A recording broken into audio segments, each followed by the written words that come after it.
Now we continue with three broad categories of visuals. So when we actually discussing about types of visuals, we do have three things that we need to know lah. One is actually about figures. When we talk about figures, it means all mathematical visuals. Example you see in charts, graphs and diagrams. Okay, that's why I said you need to look on the telegram of Majlis Keselamatan Negara. Very interesting of visual communication presented inside the channel. Right. Number two is tables. Tables means the arrangement of numerical data in horizontal or vertical rows lah. Okay, and the last one will be the illustrations where exactly you can see the data by using photographs, sketches, plans and maps. Okay, right? Faham ya?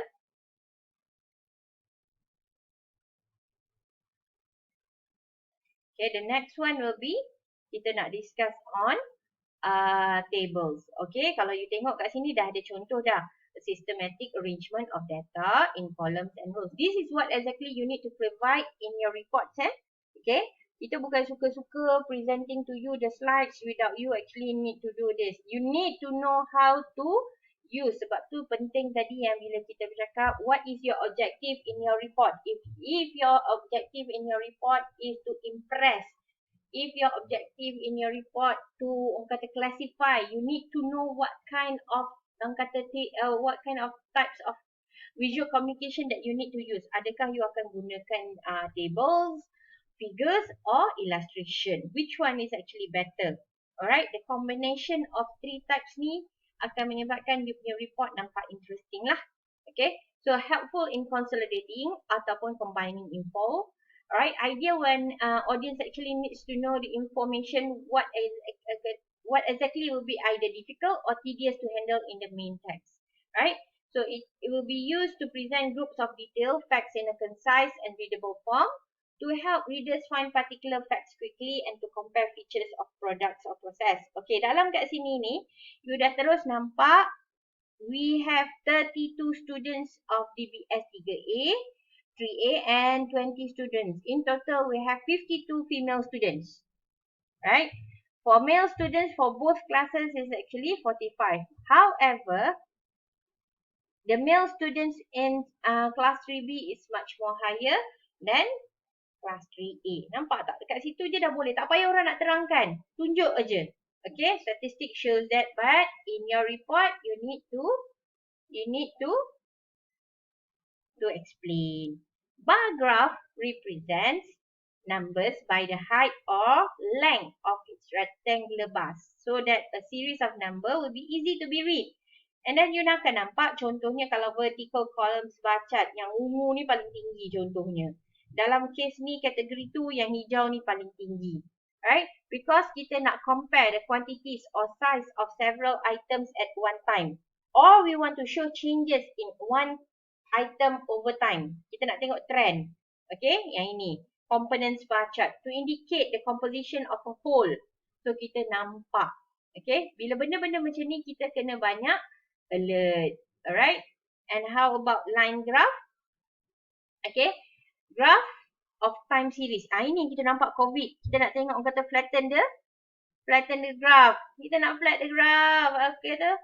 Kalau tak flat macam mana? Tak flat maknanya kita akan sambung lah PKP-nya lagi. We'll be orang kata continuing the MCO until May. Right? So you have to stay at home. Be safe. Alright? Graph of time series uses, orang kata the usage will be to show trends and cycle. To compare trends, kita nak tengok between orang kata negara yang terdekat Asia Tenggara, between Singapore, Brunei and Indonesia. Right? So how exactly kita punya management taking orang kata serious, orang kata awareness on prevention of COVID-19.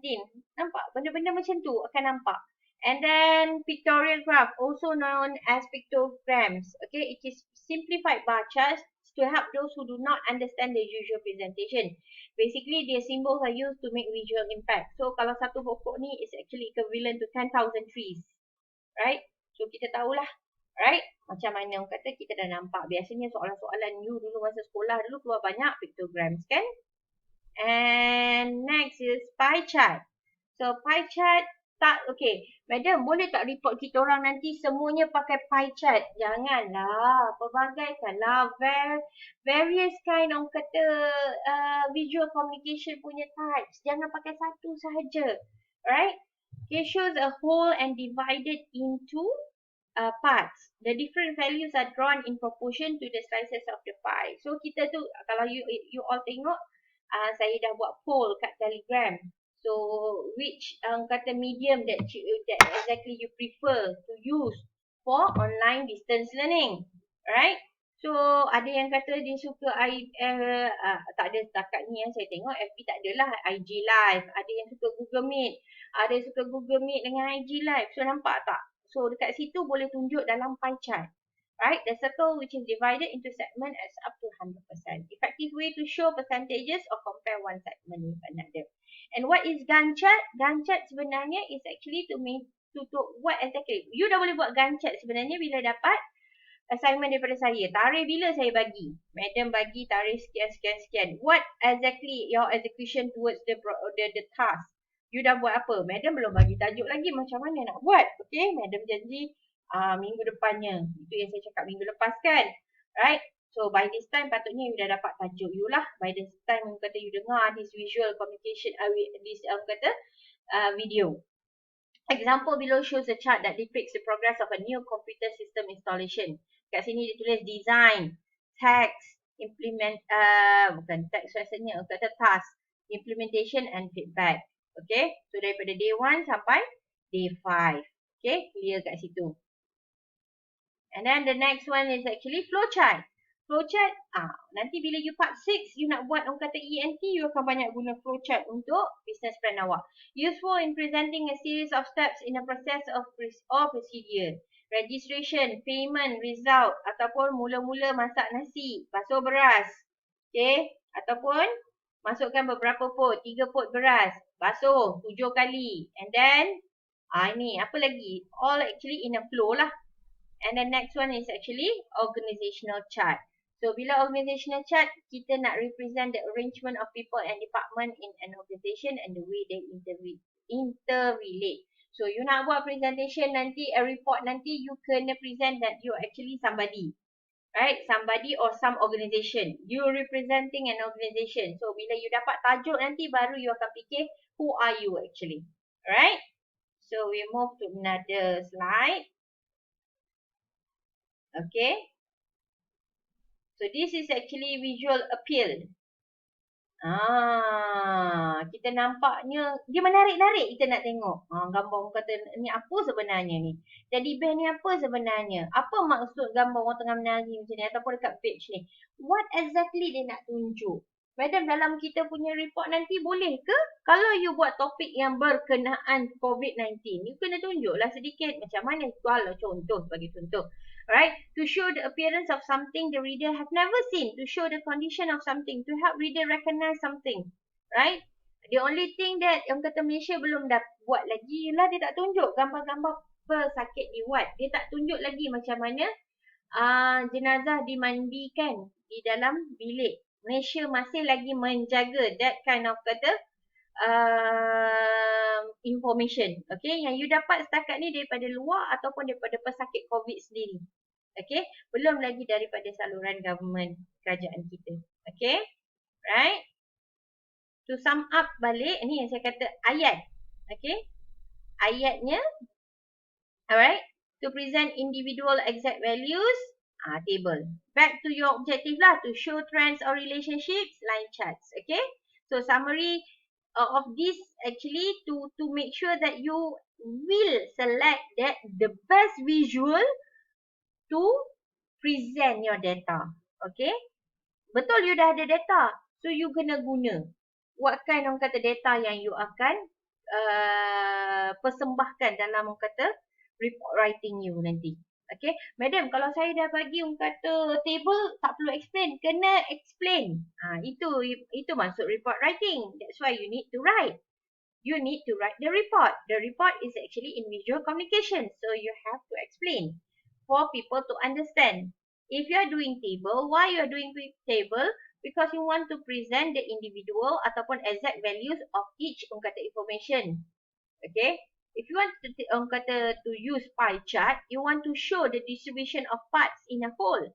If you want to use map, you want to show the geographic relationship ataupun comparison between this country or with that country. Nampak kan? Okay. So, principles of effective visual design. Okay. All my students and siapa-siapa yang akan dengar kata video ni, please put this in your mind. Okay. Okay. I do understand that the slide is actually more than 3 colors. Okay. Tak apa. Okay. Ini slide yang telah disediakan. Bersyukur ada slide. Okay. Bila you guna PowerPoint, make sure that it's not more than 3 warnas. 3 warnas pula, sorry. 3 colors. Okay. 3 color code ke, 1 code ke. Jangan lebih 3 warna. Okay. Sebab bila you lebih daripada 3 warna, dah tak nampak orang kata consistency of your design dah kat situ dah. Okay. Consistency of your color. So you must make sure your color, your font size. Kalau saya nak orang kata ni, right, ni size ni 16 ni. Alright. Kalau boleh, okay, saya tunjukkan kena 20. Okay, baru nampak bila nak present nanti. Ini kalau saya naikkan 20, dia akan penuh kembang kat situ. Right? So, better balik kat situ. Saya nak tunjuk contoh lah. Readable. Okay. Test readability of a finished slide. Okay, ni nanti kita pergi one by one dulu. Kita pergi consistency dulu. Design. Jangan slide yang ini purple, slide sebelum ni pink, slide sebelum tu hijau. Jangan. Make sure it's actually consistent dari segi design tu. Font. Sama je semua. Kalau ini huruf besar, font yang lain, yang itu pun orang kata mesti font yang sama. Sizes. Semua yang dalam content kena sama. Color pun macam yang saya cakap. Jangan lebih daripada 3 color. Alright. And please, ilmu ni sampai awak habis part 5, sampai awak habis degree pun the same thing juga. Okay. Jangan salah orang kata, oh tak diajar lah. Jangan. Okay. Macam tadi saya tunjukkan. Tiba-tiba satu slide ni tersengit. Jangan. Consistent. Background versus text. Okay. Kalau you nampak background ni, right, putih kan? Cuba saya jadikan dia. Okay. Okay. Nampak tak? Alright. Perbezaan. Bila you tak nampak kontras dia kat situ. Okay. So, what I can do is, yes. Alright. Okay. Nampak tak beza? Test readability of a finished slide. You kena selalu put in a slide show. Okay. Bila slide show tu, you akan nampak tu. Okay. Ni. Right. Saya tunjuk button slide show ni. Kena tekan slide show tu, baru you akan nampak. Okay. Jangan buat-buat tak tahu. Penting untuk tahu benda ni. Okay. Sebab nanti lama kelamaan you tak biasa. Okay. Right. So, part kontras ni dah nampak. Balance. Slide versus slide. Kena balance. Title versus points. Kena balance. Kita nak cakap kenapa. Kalau point dia kat sini. Okay. Ni. Okay. Title versus point. Nampak tak? Okay. Nampak tak? Sama line dia. Okay.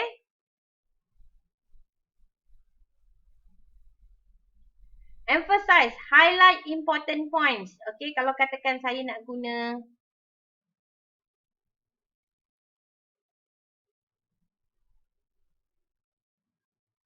Okay. Beza kan? Highlight important points. Ini saya boldkan. Right? List points according to the importance. Okay? Kena nampak. Right? You kena faham inilah prinsipal penting bila you nak buat visual design tu. Tak kira you nak buat tables ke, you nak buat figures ke, you nak buat orang kata illustration ke, it should follow the same principle. Follow the traditional way of doing things. Play safe. Okay? Kalau background dia putih, tak apalah putih, tulisan ni hitam. Ada satu lagi warna. Hitam, putih, you nak tambah merah sikit. Boleh. Tapi jangan lebih sampai 5-6 warna kat situ. Simplicity. Avoid to put much text per slide. Kalau boleh sikit je. Use bullets whenever possible. Asyik semua benda you bullet. Tak mau. Replace words with pictures. Okay. Better kalau you dapat peluang Right. And okay. Alright. Tak perlu yang itu. Ada soalan lain? So, sekiranya ada soalan lain, please make sure that you ask in your WhatsApp group supaya saya boleh terangkan nanti masa saya buat live ataupun Google Meet. Okay? Right? So, kita kembali balik. Bila you nak buat nanti report you, make sure you have all these three lah. Tables, figures and illustrations. Okay? Make sure you combine everything. Make sure it's presentable. Right? Make sure boleh dibaca dan semua ada explanation. Okay? Alright, class. Thank you for listening. I'll see you when I should see you lah. Assalamualaikum warahmatullahi wabarakatuh dan salam sejahtera.